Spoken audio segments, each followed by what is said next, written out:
मौन की घड़ी। रात का सन्नाटा गहरा था। हर ओर सन्नाटा और केवल घड़ी की टिक टिक सुनाई दे रही थी। एक मनुष्य जो लंबे दिन की थकान के बाद बिस्तर पर लेटा था, अपनी आंखें बंद करने की कोशिश कर रहा था, लेकिन मन में एक ही प्रश्न घूम रहा था। मृत्यु के बाद वास्तव में क्या होता है? ये प्रश्न वर्षों से उसके भीतर गूंजता रहा था। कभी लगता मृत्यु अंधकार है जिसमें सब कुछ समाप्त हो जाता है। कभी लगता कि आत्मा किसी और लोक में चली जाती है, और कभी यह भय सताता कि मृत्यु एक ऐसा द्वार है जिसके पार जाने के बाद कोई लौट कर नहीं आता। अंतिम क्षण। धीरे धीरे उसके भीतर एक बेचैनी बढ़ने लगी। सांसें भारी हो गईं, हृदय की धड़कनें अनियमित। अचानक भीतर एक तेज झटका हुआ और सब कुछ अंधकारमय हो गया। और फिर अनुभूति हुई कि वह अपने ही शरीर के ऊपर खड़ा है। नीचे उसका शरीर निस्पंद पड़ा है, परंतु वह स्वयं हल्की सी रोशनी में तैर रहा है। उसने पुकारने की कोशिश की, पर कोई नहीं सुन पाया।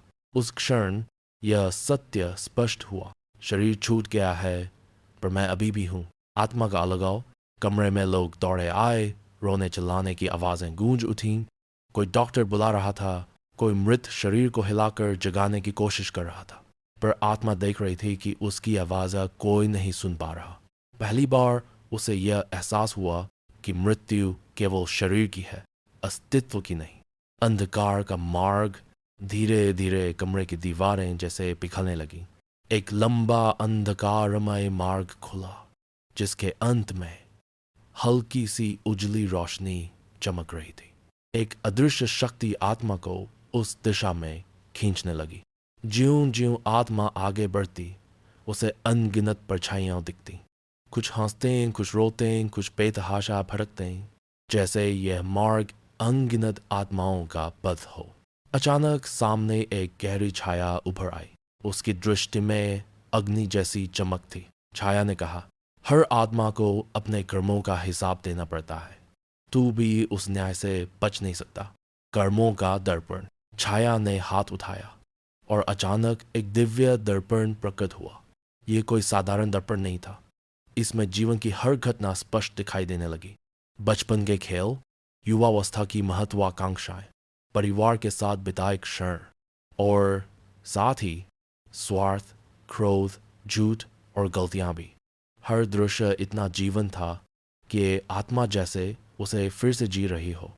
छाया बोली, मनुष्य समझता है कि उसके कर्म भूल जाते हैं, पर मृत्यु के बाद सब सामने आ जाता है। कोई छल, कोई बहाना यहाँ काम नहीं आता। द्वार का रहस्य।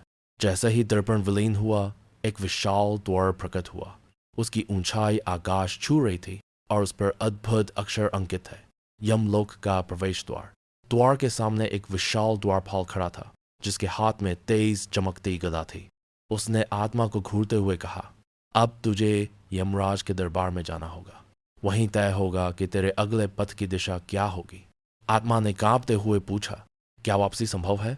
द्वारपाल ने गंभीर स्वर में कहा, यहाँ आने के बाद लौटना किसी की इच्छा पर नहीं होता। तेरे कर्म ही तेरी मंजिल बनाएंगे। यमराज का दरबार। द्वार खुलते ही आत्मा एक विशाल प्रांगण में पहुंची। चारों ओर अग्नि की लपटें थीं। बीच में एक भव्य सिंहासन। सिंहासन पर विराजमान थे यमराज, न्याय और मृत्यु के अधिपति। उनके समीप चित्रगुप्त बैठे थे, जिनके हाथ में एक विशाल ग्रंथ था। चित्रगुप्त ने ग्रंथ खोला और कहा, इस आत्मा के जन्म से मृत्यु तक के हर कर्म यहाँ अंकित है। ग्रंथ के पन्ने स्वयं खुलने लगे और उनमें जीवन का संपूर्ण लेखा जोखा दिखाई देने लगा। पुण्य भी, पाप भी। यमराज की दृष्टि गंभीर थी। उन्होंने कहा, कोई भी आत्मा बिना न्याय पाए आगे नहीं बढ़ सकती। तेरे पुण्य और पाप का तराजू ही तय करेगा कि तुझे स्वर्ग मिलेगा या नरक या फिर पुनर्जन्म। ये जानने के लिए हमारे चैनल को सब्सक्राइब करें